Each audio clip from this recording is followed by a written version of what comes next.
Excel PU college Guruvayanakere, ಕರ್ನಾಟಕದ number 1 PU college. Admissions open now. Munirathna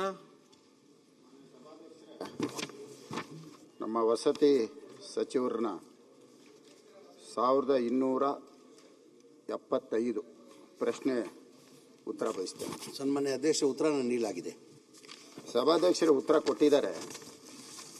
ನನ್ನ ಪ್ರಶ್ನೆ ಬಂದು 22-23ನೇ ಸಾಲಿನಿಂದ ಇಲ್ಲಿವರೆಗೂ ಎಷ್ಟು ಕಾಮಗಾರಿಗಳನ್ನ ಕೈಗೊಂಡಿದ್ದೀರಿ, ಕ್ರಿಯಾ ಯೋಜನೆಗಳ ಬಗ್ಗೆ ಮಾಹಿತಿ ಕೇಳಿದೆ. ಆದರೆ ಮಾಹಿತಿನ ಕೊಟ್ಟಿದ್ದಾರೆ. ಒಟ್ಟು 22ನೇ ಸಾಲಿನಿಂದ 23ನೇ ಸಾಲಿನಿಂದ ಒಂದು ವರ್ಷಕ್ಕೆ 5 ಲಕ್ಷ ಕೊಟ್ಟಿದ್ದೀವಿ. ಒಂದು ವರ್ಷಕ್ಕೆ 24ನೇ ಇಸ್ವಿಗೆ 7,65,000 ಕೊಟ್ಟಿದ್ದೀರಿ. ಅದೇ ರೀತಿ 24-25ಕ್ಕೆ ಮತ್ತೆ 7 ಲಕ್ಷ ಕೊಟ್ಟಿದ್ದೀರಿ. 25-26ಕ್ಕೆ 5 ಲಕ್ಷ, ಮತ್ತೆ 25-26ಕ್ಕೆ 5 ಲಕ್ಷ, ಒಟ್ಟು 29,65,000. ಇದರಲ್ಲಿ ಎಕ್ಸ್ಪೆಂಡಿಚರ್ ಅಮೌಂಟ್ ಬಂದ್ಬಿಟ್ಟು 24,65,000. ಸಭಾಧ್ಯಕ್ಷರೇ, ಇದು ನನ್ನ ಕ್ಷೇತ್ರಕ್ಕೆ ಸುಮಾರು ಕೊಳಗೇರಿ ಪ್ರದೇಶಗಳು, ಸುಮಾರು 5,000 ಮನೆಗಳಿದೆ. 5,000 ಮನೆಗಳು ಕೊಟ್ಟಿರೋದು 24 ಲಕ್ಷ. ಇದು ನಮ್ಮ ಕ್ಷೇತ್ರದ ಡೆವಲಪ್ಮೆಂಟ್. ಇದು ಸ್ಲಮ್ ಬೋರ್ಡ್ ಡಿಪಾರ್ಟ್ಮೆಂಟ್. ಇದ್ರ ಒಳಗಡೆ ಸುಮಾರು 460 ಮನೆ ಡೆಮಾಲಿಷ್ ಮಾಡಿ, ಅವ್ರು ಯಾರೋ ಪಾಪ ವಾಸ ಮಾಡ್ತಾ ಇದ್ರು, ಅವ್ರಿಗೋಗಿದ್ದೆ ನಾವು ಸ್ಲಮ್ ಬೋರ್ಡಿನ ಮನೆ ಕಟ್ಬಿಡ್ತೀವಿ, ನಿಮಗೆ ಅರಮನೆ ಮಾಡ್ತೀವಿ, ನೀವು ಇಲ್ಲಿ ವಾಸ ಮಾಡಿ, ಕೊಳಗೇರಿ ಬೇಡ ನಿಮಗೆ ಅಂತೇಳಿ ಇರೋ ಮನೆಗಳನ್ನ ಒಡೆದಾಕಿ ಇವತ್ತು ಅದೇನೂ ಮುಂದುವರಿತಾ ಇಲ್ಲ. ಅದಕ್ಕೆ ಹೌಸಲ್ಲಿ ಪ್ರಶ್ನೆ ಕೇಳಿದ್ರೆ ಉತ್ತರ ಸರಿ ಕೊಡಲ್ಲ. ಅದಕ್ಕೆ ಪಾಪ RTIನಲ್ಲಿ ತರಿಸ್ಕೊಂಡೆ, ಏನು ಕೊಡ್ತಾರೆ ನೋಡೋಣ ಅಂತ. RTIನಲ್ಲಿ ಕೊಡ್ತಾರೆ ನೋಡಿ, 19/12/2021 ಖಾಲಿ ಮಾಡಿಸಿರುವ ಮನೆಗಳನ್ನು ಕೆಡವಿ 1 ವರ್ಷದೊಳಗೆ ಹೊಸ ಮನೆಗಳನ್ನು ನಿರ್ಮಾಣ ಮಾಡಿಕೊಡುವುದಾಗಿ ಕರ್ನಾಟಕ ಕೊಳಗೇರಿ ಅಭಿವೃದ್ಧಿ ಮಂಡಳಿಯು ಹೇಳಿತ್ತು. ಆದರೆ 4 ವರ್ಷವಾದರೂ ಮನೆಗಳನ್ನು ನಿರ್ಮಾಣ ಮಾಡಿಕೊಳ್ಳಲು ವಿಫಲವಾಗಿದ್ರೆ ವಿಳಂಬ ಕಾರಣದ ಬಗ್ಗೆ ಕೇಳಿದ್ರೆ ಸರ್ಕಾರ ಏನು ಹೇಳುತ್ತೆ ಅಂದರೆ, ತಾವು ಕೋರಿರುವ ಮಾಹಿತಿಗೆ ಸಂಬಂಧಿತಂತೆ ಬಿಡುಗಡೆಯಾಗದ ಸರ್ಕಾರವ ಅನುದಾನ ನಿಗದಿತ ಸಮಯಕ್ಕೆ ಬಿಡುಗಡೆಯಾಗದ ಕಾರಣ, ಸಚಿವರಲ್ಲಿ ತಾವು ಒಪ್ಕೊಂಡಿರೋದು, ಸರ್ಕಾರ 3 ವರ್ಷದಿಂದ ಇನ್ ಟೈಮಲ್ಲಿ ದುಡ್ಡು ಕೊಟ್ಟಿಲ್ಲ, ಕೆಲಸ ಮಾಡಕ್ ಆಗ್ತಾ ಇಲ್ಲ. ಇದು RTI ಡಾಕ್ಯುಮೆಂಟ್.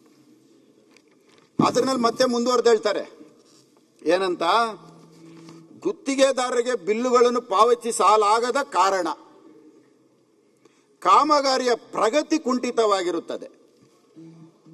ಯಾರ ತಪ್ಪು? ಕಾಂಟ್ರಾಕ್ಟರ್ಗಳು ಸ್ಟ್ರೈಕ್ ಮಾಡಬಾರ್ದಾ? ಕಾಂಟ್ರಾಕ್ಟರ್ಗಳು ಬೀದಿಗೆ ಬೀಳಬಾರ್ದಾ? ಕಾಂಟ್ರಾಕ್ಟರ್ಗಳು ಮನೆ ಮಠ ಮಾರ್ಕೋಬೇಕಾ? ಉಪವಾಸ ಸತ್ಯಾಗ್ರಹ ಮಾಡಬಾರ್ದು, ಧರಣಿ ಮಾಡಬಾರ್ದು? ನೀವು ಹೇಳಿರೋ ಮಾತಿದು. ಸರ್ಕಾರದಿಂದ ಅನುದಾನ ಬಿಡುಗಡೆಯಾಗಿಲ್ಲ ಅಂತ ಹೇಳಿದಿರಿ. ಆಯ್ತು, ಅಲ್ಲಿಂದ ಮುಂದುವರೆದ್ರೆ 450 ಫಲಾನುಭವಿಗಳು 10,000 ರೂಪಾಯಿ ಮಾತ್ರ ಕೊಟ್ಟಿದ್ದಾರೆ. 450 ಫಲಾನುಭವಿಗಳು ಒಡೆದಾಕಿರೋದು 450 ಮನೆ, 10,000 ಮಾತ್ರ ಕೊಟ್ಟಿದ್ದಾರೆ. ಇನ್ನೂ 90,000 ಕೊಟ್ಟರೆ ನಾವು ಕಾಮಗಾರಿ ಪ್ರಾರಂಭ ಮಾಡ್ತೀವಿ. ಅಂದರೆ ಅವನೊಬ್ಬ ಬಡವ, ಅವನ ಮನೆಯಲ್ಲಿರೋ ಪಾತ್ರೆ ಸಾಮಾನು ಎಲ್ಲ ಮಾರು 10,000 ಬರ್ತಾ ಇರಲಿಲ್ಲ. ಅವನಿಗೆ 1 ಲಕ್ಷ ನಿಗದಿ ಮಾಡಿದ್ದೀರಿ, 10,000 ಕೊಟ್ಟಿದ್ದಾನೆ, 90,000 ಕೊಟ್ಟರೆ ಕಾಮಗಾರಿ ಪ್ರಾರಂಭ ಮಾಡೋದು. ಅಂದರೆ ಅವನು ಮನೆ ಮಠ ಇಲ್ಲದೆ ಇರೋನು 90,000 ಕೊಟ್ಟರೆ ನೀವು ಸರ್ಕಾರದಿಂದ ಪ್ರಾರಂಭ ಮಾಡ್ತೀರಿ. ಅವನು ಕೊಟ್ಟಿಲ್ಲ ಅಂದರೆ ನಿಮ್ಮ ಹತ್ರ ಪ್ರಾರಂಭ ಮಾಡೋಕೆ ಅನುದಾನ ಇಲ್ಲ. ನೀವು ಒಪ್ಕೊಂಡಿರೋದು, ಇದು ನಾನು ಹೇಳ್ತಾ ಇರೋದಲ್ಲ, ನಿಮ್ಮ RTI ದಾಖಲೆ. ನಿಮ್ಮ ಸ್ಲಮ್ ಬೋರ್ಡ್ ಎಷ್ಟು ಚೆನ್ನಾಗಿ ಕೆಲಸ ಮಾಡ್ತಾ ಇದೆ ಅಂದರೆ, ಸಭಾಧ್ಯಕ್ಷರೇ, ಯಾವುದನ್ನ ಒಂದು ದಾಖಲೆಯಲ್ಲಿ ಸಹಿ ಮಾಡಿದ್ರೆ ಆ ದಾಖಲೆಯಲ್ಲಿ ಇರ್ತಕ್ಕವ್ರು ಎಲ್ಲರೂ ಸಹ ಜವಾಬ್ದಾರರಾಗ್ತಾರೆ. ಉದಾಹರಣೆಗೆ, ತಾವು ಯಾವುದನ್ನ ಆಸ್ತಿ ಖರೀದಿ ಮಾಡಿರ್ತೀರಿ, ನಾನು ಸಹ ಖರೀದಿ ಮಾಡ್ತೀನಿ. ಹಿಂದೆ ಮೈಸೂರು ಸಂಸ್ಥಾನ ಇರುವಾಗ ಗಂಡಬೇರುಂಡ ಲಾಂಛನ ಇರ್ತಾ ಇತ್ತು.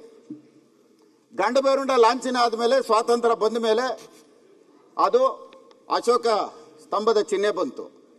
ಅದರಲ್ಲಿ ನಾವೆಲ್ಲರೂ ಒಪ್ಪಿಗೆ ಸಹಿ ಕರಾರು ಪತ್ರ ನೋಂದಣಿ ಪತ್ರ ಮಾಡ್ಕೊಂತೇವೆ. ಮಾನ್ಯ ನಮ್ಮ ವಸತಿ ಸಚಿವರು ಫೋಟೋ, ಮುಖ್ಯಮಂತ್ರಿಗಳ ಫೋಟೋ ಹಾಗೂ ಉಪಮುಖ್ಯಮಂತ್ರಿಗಳ ಫೋಟೋ ಹಾಕ್ಬಿಟ್ಟು ಸಹಿ ಮಾಡಿದ್ರೆ ಯಾರು ಹೊಣೆ? ಇದಕ್ಕೆ 7 ಹಕ್ಕುಪತ್ರಗಳು, 7 ಹಕ್ಕುಪತ್ರ ಬೋಗಸ್ ಡಾಕ್ಯುಮೆಂಟ್ ವಿತ್ ಡಾಕ್ಯುಮೆಂಟ್ಸ್ ನಿಮ್ಮ ಹತ್ರ ಮಾತಾಡ್ತಾ ಇದ್ದೀನಿ. ಇದರಲ್ಲಿ ಸಹಿ ಮಾಡಿರೋರ್ನ ಇಟ್ಕೊಂಡ್ಲಾ, ಮೇಲ್ಗಡೆ ನಿಮ್ಮ ಫೋಟೋಗಳಿದೆ, ನಿಮ್ಮನ್ನು ಸೇರಿಸಿ ತನಿಖೆ ಮಾಡಬೇಕಾ? ನೀವು ಭಾಗಿಯಾಗಿದ್ದೀರಿ ಅನ್ಕೋಬೇಕಾ? ಅಥವಾ ನಿಮಗೆ ಗೊತ್ತಿಲ್ಲದೆ ಇವರೇ ಭಾಗಿಯಾಗಿದ್ದಾರೆ ಅನ್ಕೋಬೇಕಾ? ಯಾರಿದು ಕೊನೆ? ನಿಮ್ಮ ಹೆಸರಿರೋಂಥ ನಿಮ್ಮ ಫೋಟೋ ಇರೋ ಪತ್ರ ಇದು ಹಕ್ಕುಪತ್ರ. ಕಮಿಷನರ್ ಅವ್ರಿಗೆ ಫೋನ್ ಮಾಡಿದೆ, ಇದರ ನೈಜತೆ ಬಗ್ಗೆ ನನಗೆ ಮಾಹಿತಿ ಕೊಡಿ ಅಂತ ಕೇಳಿದೆ. ಅದಕ್ಕೆ ಅವ್ರು ಹೇಳ್ತಾರೆ, ಸರ್ ಈಗ ನನ್ನ ಗಮನಕ್ಕೆ ಬಂದ್ಬಿಟ್ಟಿದೆ ಅಂದ್ರೆ ನಾನು ಕೇಳಿದ ಮೇಲೆ ಗಮನಕ್ಕೆ ಬಂದ್ಬಿಡ್ತಂತೆ.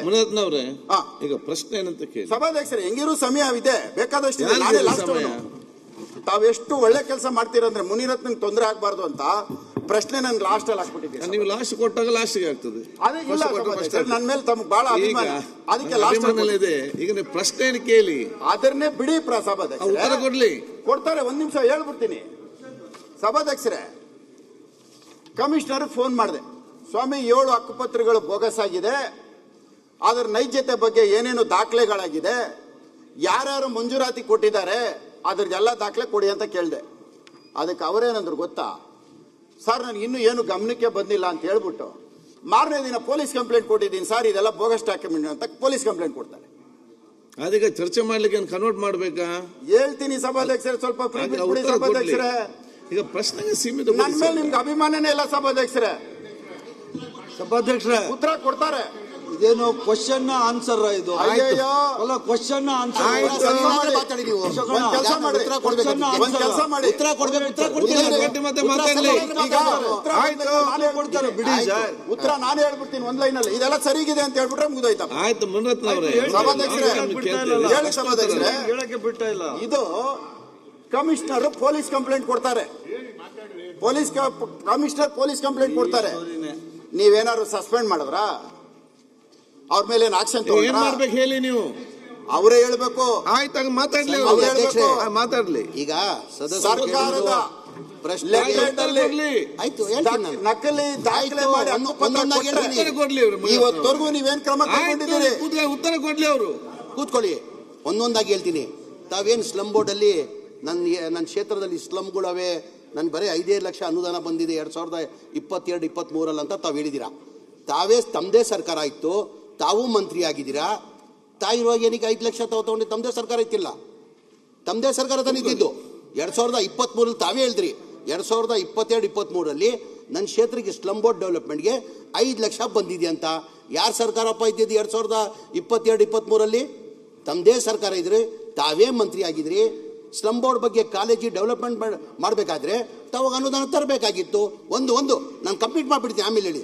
ಆಮೇಲೆ 2023-24 ನಮ್ಮ ಸರ್ಕಾರದಲ್ಲಿ 14,65,000 ಕೊಟ್ಟಿದ್ದೀವಿ. ಆಮೇಲೆ 25-26 10 ಲಕ್ಷನ ಕೊಟ್ಟಿದ್ದೀವಿ. ತಾವು ಏನು ಪ್ರಪೋಸಲ್ ಕೊಟ್ಟಿದ್ದು ತಮಗೆಲ್ಲ ಗೊತ್ತಿದ್ದಂಗೆ ತಾವು ಸರ್ಕಾರದಲ್ಲಿ ಮಂತ್ರಿಯಾಗಿ ಕೆಲಸ ಮಾಡಿದ್ದೀರಾ. ಸ್ಲಮ್ ಬೋರ್ಡ್ ಡೆವಲಪ್ಮೆಂಟ್ಗೆ ಟೋಟಲ್ ಒಟ್ಟಾಗಿ ಯಾವುದನ್ನ ಸರ್ಕಾರ ಇರಲಿ, ಕಾಂಗ್ರೆಸ್ ಸರ್ಕಾರ ಇರಲಿ, ಜನತಾದಳ ಸರ್ಕಾರ ಇರಲಿ, BJP ಸರ್ಕಾರದಲ್ಲಿ ನಮ್ಗೆ ಕೊಡದೆ 50 ಕೋಟಿ ಅನುದಾನ ಕೊಡ್ತಾರೆ ಇಡೀ ರಾಜ್ಯಕ್ಕೆ. ಟೋಟಲ್ ಸ್ಲಮ್ಗಳು ಎಷ್ಟಿವೆ? 2800 ಸ್ಲಮ್ ಅವೆ. ಬೆಂಗಳೂರು ಸಿಟಿದಲ್ಲೇ 480 ಸ್ಲಮ್ಗಳವೆ. ಅನುದಾನನೇ ಕಡಿಮೆ, ಮುಂಚೆಯಿಂದ ಅಷ್ಟೇ ಕೊಟ್ಕೊಂಡು ಬರ್ತಾ ಇರೋದು. ಆವಾಗಿಂದ ತಮ್ಮ ಸರ್ಕಾರ ಆಯಿತು, ಅವ್ರು ತೊಗೊಳ್ಬೇಕಾಗಿತ್ತು ಒಂದು ಪ್ರಶ್ನೆ.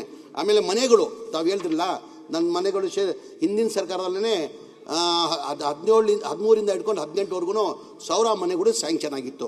ಅದರಲ್ಲಿ 625 ಮನೆಗಳು ಕಂಪ್ಲೀಟ್ ಆಗಿದೆ. ಅದ್ರಲ್ಲಿ ತಾವು ಹೇಳಿದ್ರಿ, ನಾನು RTIಯಿಂದ ತೆಗ್ದೆ, RTIದಲ್ಲಿ ಬರೀ 1 ಲಕ್ಷದಲ್ಲಿ 10,000 ಕೊಟ್ಟಿದ್ದಾರೆ, 90,000 ಕೊಟ್ಟಿದ್ದಲ್ಲ ಕಾರಣಕ್ಕೆ ಮನೆಗಳು ಕೆಲಸ ಶುರು ಮಾಡಿಲ್ಲ ಅಂತ ಹೇಳ್ತಾರಲ್ಲ, ಅದೇನು RTIದಲ್ಲಿ ಬಂದಿದೆ ನನಗೆ ಗೊತ್ತಿಲ್ಲ. ತಮ್ಗೆ ಗೊತ್ತಿದ್ದಂಗೆ ಈಗ ಒಂದು ಮನೆ ಕಟ್ಟಬೇಕಾದ್ರೆ 7.5 ಲಕ್ಷ ರೂಪಾಯಿ ಆಗ್ತದೆ. ಕೇಂದ್ರ ಸರ್ಕಾರದಿಂದ ಪ್ರಧಾನ ಮಂತ್ರಿ ಆವಾಸ್ ಯೋಜನಾ ಅಂತ 1.5 ಲಕ್ಷ ಕೊಡ್ತಾರೆ. ರಾಜ್ಯ ಸರ್ಕಾರದಿಂದ ಜನರಲ್ಗೆ 1,20,000 ಕೊಡ್ತಾರೆ. SC ST ಇದ್ರೆ 2 ಲಕ್ಷ ಕೊಡ್ತಾರೆ. ಅವರೇಜ್ ತಗೊಂಡ್ರೆ 3 ಲಕ್ಷ ಆಗ್ತದೆ. ಬೆನಿಫಿಷರಿ 1 ಲಕ್ಷ ಇಲ್ಲ, 4.5 ಲಕ್ಷ ಕಟ್ಟಬೇಕಾಗಿತ್ತು. ಎಷ್ಟು? 4.5 ಲಕ್ಷ ಕಟ್ಟಬೇಕಾಗಿತ್ತು. ಇಡೀ ರಾಜ್ಯದಲ್ಲಿ ನಾನು ಹೇಳ್ತಾರೆ, ನಿಮ್ಗೆ ಒಂದೇ ಕ್ಷೇತ್ರ ಅಲ್ಲ, 1,80,253 ಮನೆಗೆ ಬೆನಿಫಿಷರಿ ಪೇಮೆಂಟ್ ಬರಬೇಕಾಗಿತ್ತು. 7,400 ಕೋಟಿ ಬರಬೇಕಾಗಿತ್ತು. ಬರೇ 310 ಕೋಟಿ ಬಂದಿತ್ತು. ಏನೀಗಂತ ತಾವು ಹೇಳ್ದಂಗೆ ಬಡವ್ರು ಕೊಡೋಕ್ಕಾಗಲ್ಲ. ಎಲ್ಲಿಂದ 91 ಲಕ್ಷ ಇಲ್ಲ, 4.5 ಲಕ್ಷ ಕೊಡಬೇಕಾಗಿತ್ತು. ಪಾಪ ಬಡವ್ರು ಎಲ್ಲಿಂದ ಕೊಡೋಕ್ಕೆ ಸಾಧ್ಯ? ಎಲ್ಲಿಂದ ಕೊಡೋಕ್ಕೆ ಸಾಧ್ಯ?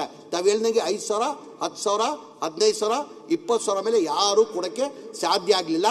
ನಾನು ಮಂತ್ರಿ ಆದಮೇಲೆ, ನನ್ನ ಗಮನಕ್ಕೆ ಬಂದಾದಮೇಲೆ ಮಾನ್ಯ ಮುಖ್ಯಮಂತ್ರಿಗೆ ನಾನು ಮನವಿ ಮಾಡಿಕೊಂಡೆ, ಸರ್ ಬೆನಿಫಿಷಿಯರಿ ಪೇಮೆಂಟ್ ಕೊಡೋಕ್ಕೆ ಸಾಧ್ಯ ಆಗಲ್ಲ, ಜನ ಬೀದಿಯಲ್ಲಿದ್ದಾರೆ, ಅವ್ರು ನಾವು ಸರ್ಕಾರ ವತಿಯಿಂದನೇ ಮನೆಗಳಿಗೆ ಕಟ್ಟಬೇಕಾಗ್ತದೆ ಅಂತ ಹೇಳ್ಬಿಟ್ಟು ಮಾನ್ಯ ಮುಖ್ಯಮಂತ್ರಿ ಗಮನಕ್ಕೆ ತಂದೆ.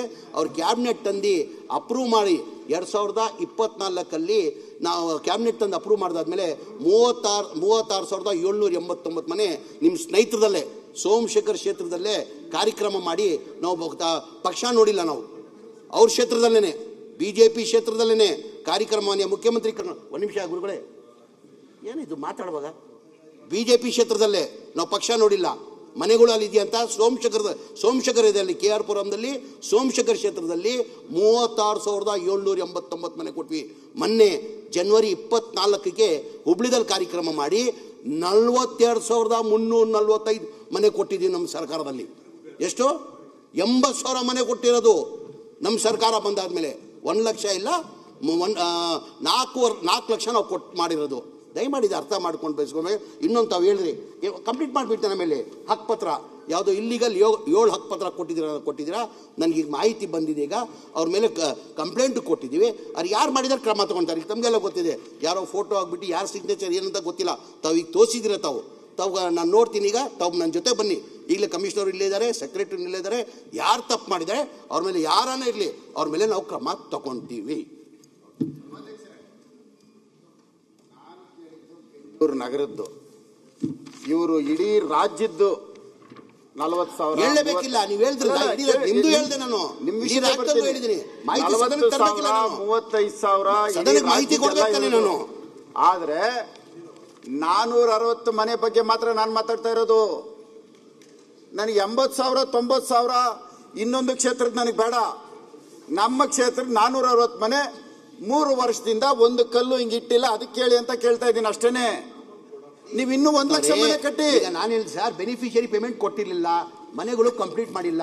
ಈಗ ಹಂತದಲ್ಲಿ first stage, second stage, third stage ಅಂತ ಮಾಡಿದ್ದೀವಿ. ಆ 3 ಸ್ಟೇಜಲ್ಲಿ ಥರ್ಡ್ ಸ್ಟೇಜಲ್ಲಿ ಇವ್ರ ಮನೆಗಳು ಇದೆ, ಕೊಡ್ತೀವಿ. ಅದು ಇನ್ನೊಂದೇನಾಗಿದೆ, 375 ಮನೆ ಕ್ಯಾನ್ಸಲೇಷನ್ ಮಾಡಿಬಿಟ್ಟಿದ್ದಾರೆ. ಅದು ಹೇಳ್ಬಿಟ್ಟು ಗಮನಿಸಿ, 1 ನಿಮಿಷ, ಅದು ಒಂದು ಗಮನಕ್ಕೆ ತಂದುಬಿಡ್ತೀನಿ ನಿಮಗೆ. 353 ಮನೆ ಏನಾಯಿತು, 1,80,000ದಲ್ಲಿ 61,000 ಮನೆಗಳು ಕ್ಯಾನ್ಸಲೇಷನ್ ಮಾಡಿದ್ರು FD ಅವರು, ಅನ್ಸ್ಟಾರ್ಟೆಡ್ ಅಂತ ಹೇಳ್ಬಿಟ್ಟು. ತಿರ್ಗಾ ಮಾನ್ಯ ಮುಖ್ಯಮಂತ್ರಿ ಗಮನಕ್ಕೆ ತಂದು, ಇಲ್ಲ ಸರ್ ಮನೆಗಳು ಕೆಲಸ ಶುರುವಾಗಿದೆ ಅಂತ ಹೇಳ್ಬಿಟ್ಟು ತಿರ್ಗಾ ಕ್ಯಾಬಿನೆಟ್ ತಂದು ಅಪ್ರೂವ್ ಮಾಡಿಕೊಂಡೆ ನಾನು. ಅದರಲ್ಲಿ ಒಂದು ಸಮಸ್ಯೆ ಆಗಿದೆ. ಏನು ಮಾಡ್ತಾರೆ, 5 ವರ್ಷಕ್ಕೆ ಒಂದು ಸತಿ ಏನು ಮಾಡ್ತಾರೆ ಸನ್ಮಾನ್ಯ ಅಧ್ಯಕ್ಷರೇ, ನಾವು MOU ಸೈನ್ ಮಾಡ್ತೀವಿ. ನಾವು ಕೇಂದ್ರ ಸರ್ಕಾರ ನಾವು MOU ಸೈನ್ ಮಾಡ್ತೀವಿ. ಮನೆ ಮುಖ್ಯಮಂತ್ರಿಗಳು MOU ಸೈನ್ ಮಾಡುವಾಗ ಮನೆ ಮುಖ್ಯಮಂತ್ರಿಗಳು ಏನಂದ್ರು, ಈ ಬಾರಿ MOU ಸೈನ್ ಮಾಡೋದು ಬೇಡ, ಈ ಬಾರಿ ಅವ್ರಿಗೊಂದು ಪತ್ರ ಬರೀರಿ. ಅವ್ರು ಏನು ಪ್ರಧಾನ ಮಂತ್ರಿ ಆವಾಸ್ ಯೋಜನಾ ಅಂತ ಹೇಳ್ಬಿಟ್ಟು 1.5 ಲಕ್ಷ ಕೊಡ್ತಾರೆ, ಅದಕ್ಕೆ 3.5 ಲಕ್ಷ ಮಾಡಲಿ, ಅದಕ್ಕೆ GST ಹಾಕ್ತಾರೆ, 18% GST ಹಾಕ್ತಾರೆ. ಆ GST ಹಾಕೋದು ಬೇಡ, ಮಿಕ್ಕಿದ 4 ಲಕ್ಷ ನಾವು ಸರ್ಕಾರ, ರಾಜ್ಯ ಸರ್ಕಾರದಿಂದ ಕೊಟ್ಟು ಆ ಮನೆಗಳು ಮಾಡುವ ಅಂತ ಹೇಳ್ಬಿಟ್ಟು ಒಂದು ಪತ್ರ ಬರೀರಿ ಅಂತಾರೆ. ನಾವು ಪತ್ರ ಬರೆದ್ವಿ ಸನ್ಮಾನ್ಯ ಅಧ್ಯಕ್ಷೆ. ಆ ಪತ್ರಕ್ಕೆ 3 ತಿಂಗಳಾದ್ಮೇಲೆ ಉತ್ತರ ಬಂತು, ಅದು ನಾವು ಮಾಡೋಕ್ಕಾಗಲ್ಲ ಅಂತ. ಆ ಮಧ್ಯದಲ್ಲಿ ಏನು ಮಾಡಿಬಿಟ್ರು, ಈ 61,000 ಮನೆಗಳಿಗೆ ಏನು ಕೇಂದ್ರ ಸರ್ಕಾರದಿಂದ ಕೊಡಬೇಕಾಗಿತ್ತು ಅದು ನಾವು ಕೊಡೋಕ್ಕಾಗಲ್ಲ ಅಂತ ಕ್ಯಾನ್ಸಲ್ ಮಾಡೋರು. ಈಗ ತಮ್ಮದೇ ಸರ್ಕಾರ ಇದೆ, ತಾವು ದಯಮಾಡಿ ನನ್ನ ಜೊತೆ ದಿಲ್ಲಿ ಹೋಗ್ಬೇಕು. ನಾನು ಅಸೆಂಬ್ಲಿ ಆದ್ಮೇಲೆ ನಾವು ದಿಲ್ಲಿಗೆ ಹೋಗ್ಬೇಕು. ಪ್ರಹ್ಲಾದೋಷ್ಟಿ ತಾವು ಮಾತಾಡಿ, ಅಶೋಕಣ್ಣ ತಾವು ದಯಮಾಡಿದಲ್ಲಿ ಸಾಥ್ ಕೊಡಬೇಕು. 60 ಏನಾಯ್ತು, MOU ಸೈನ್ ಮಾಡಬೇಕಾಗಿತ್ತು.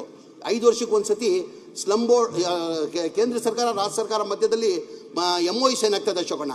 ಆ MOU ಏನಾಯಿತು, ಮಾನ್ಯ ಮುಖ್ಯಮಂತ್ರಿಗಳು ಸೈನ್ ಬರುವಾಗ ಸೈನ್ ಮಾಡೋದು ಬೇಡ, ಈ ಬಾರಿ ಅವ್ರಿಗೊಂದು ಪತ್ರ ಬರೀರಿ. ಏನು 1.5 ಲಕ್ಷ ಕೊಡ್ತಾವ್ರೆ, ಅದಕ್ಕೆ 3.5 ಲಕ್ಷ ಕೊಟ್ರಿ. ಅದಕ್ಕೆ GST ಏನು ಬಡವ್ರ ಮನೆಗೆ ಆಗ್ತಾಯಿದ್ರೆ ಅದು ಹಾಕೋದು ಬೇಡ ಅಂತ ಒಂದು ಪತ್ರ ಬರೀರಿ ಅಂದ್ರಿ. ನಾವು ಪತ್ರ ಬರೆದ್ವಿ, ಅದು MOU ಸೈನ್ ಮಾಡಿಲ್ಲ. ಆ ಪತ್ರ ಬರೆದಿದ್ವಿ ನಾವು. ಅದರಲ್ಲಿ 3 ತಿಂಗಳಾದಮೇಲೆ ನಮ್ಮ ರಿಪ್ಲೈ ಬಂತು, ಅದು ನಾವು ಅದಕ್ಕೆ ಜಾಸ್ತಿ ಮಾಡೋಕ್ಕಾಗಲ್ಲ ಅಂತ.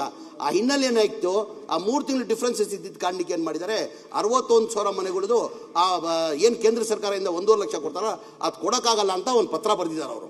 ಈಗ ನಾನು ಆಲ್ರೆಡಿ ಪ್ರಹ್ಲಾದ್ ಜೋಶಿಗೆ ಮಾತಾಡಿದ್ದೀನಿ ನಾನು, ಅವ್ರು ಬನ್ನಿ ದಿಲ್ಲಿಗೆ ಅಂತ ಹೇಳಿದ್ದಾರೆ. ತಾವೇ ಅಶೋಕ್ ಅವರ ಮುನ್ರತ್ನ ತಾವು ಅಶೋಕ್ ಸಾಹೇಬರು ಬಂದರೆ ಒಂದು ಸತಿ ಇಲ್ಲಾಂದರೆ 900 ಕೋಟಿವರೆ ನಮ್ಮ ಸರ್ಕಾರ ತಿರ್ಗಾ ರಾಜ್ಯ ಸರ್ಕಾರಕ್ಕೆ ಆಗ್ತದೆ. ಅದು ಆಗಾಗ ಪೆಂಡಿಂಗ್ ಇದೆ, ಅದು ಮಾಡಿಸ್ಕೊಡ್ತೀನಿ ನಾನು. ಸಭಾಧ್ಯಕ್ಷರೇ ಹೇಳಿದ್ರಲ್ಲ ಡೀಟೇಲ್ ಆಗಿ ಹೇಳಿದ್ದಾರೆ ಸಭಾಧ್ಯಕ್ಷರೇ. ಅನ್ಸ್ಟಾರ್ಟೆಡ್ ಬಿಲ್ಡಿಂಗ್ಸ್ ಅನ್ಸ್ಟಾರ್ಟೆಡ್ನ 61,000 ಕ್ಯಾನ್ಸಲ್ ಮಾಡಿದಿರಿ ಅಂತ ಹೇಳ್ತೀರಿ. ನಾನು ಅದನ್ನ ಕೇಳ್ತಾ ಇಲ್ಲ. ಒಂದು ರೂಫ್ ಹಾಕಿದೆ, ಒಂದು ಫ್ಲೋರ್ ಆಗಿದೆ, ಆಗಿರೋದನ್ನ ಪೂರ್ಣಗೊಳಿಸ್ಕೊಂಡು ಕೇಳ್ತಾ ಇರೋದು. ನನ್ನ ಜೊತೆ ನಾನು ಮಾತಾಡ್ಬಿಟ್ಟು ಮಾಡಿಸ್ಕೊಡ್ತೀನಿ. ಕರೆಸಿ ಮನೆಗಳು ಸಭಾಧ್ಯಕ್ಷರೇ, ನಾನು ಬಹಳ ಜನ ನೋಡಿದ್ದೀನಿ ಸಭಾಧ್ಯಕ್ಷರೇ. ನಮ್ ಜಮೀರ್ ಸಾಹೇಬ್ರ ಅಂತ ಅವ್ರು ನಾನು ನೋಡಿಲ್ಲ ಸಭಾಧ್ಯಕ್ಷರೇ. ಎಷ್ಟು ಹುಷಾರಾಗಿ ಒಳಗ್ ಬನ್ನಿ ಅಂತ ಕರೀತಾರೆ ನೋಡಿ ಸಾಹೇಬ್ರೆ. ಸಭಾಧ್ಯಕ್ಷರೇ, ಅದೇನೇ ಮಾಡ್ತೀನಿ ಬನ್ನಿ. ಈಗ ನಿಮ್ಮ ಅಧಿಕಾರಿಗಳ ಮೇಲೆ ಕ್ರಮ ಕೈಗೊಳ್ಳಿ, ಬರ್ತೀನಿ. ಆಯ್ತು, ಮಾಡ್ತೀನಿ. ನ್ಯೂಸ್ ಫಸ್ಟ್ ನಿರ್ಭೀತಿಯಿಂದ ನಿಮ್ಮ ಪರವಾಗಿ.